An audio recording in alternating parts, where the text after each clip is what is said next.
আল্লাহর বান্দা 1 বছরের নিয়তে শুকর রাখতেছে, আর ওইদিকে জুনায়েদের কাফেলা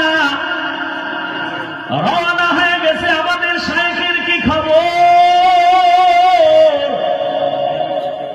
বিশাল কাফেলা নিয়ে ওই খ্রিস্টান পাড়ায় এসে খবর নিতেছে, আমাদের আবু আব্দুল্লাহ পীর সাহেবের আপনারা চিনেননি?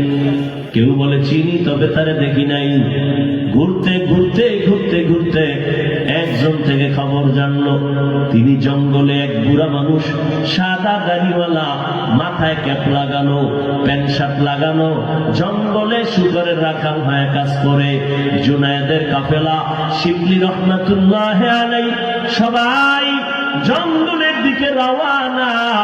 জঙ্গলের ভেতরে গিয়ে কিছু দূর ভিতরে গিয়ে দেখে ঠিক একটা গাছের ছায়ায় ওই ক্যাপ লাগানো সাদা দাড়িওয়ালা একটা হাতে লাঠি নিয়ে দাঁড়ায় আছে।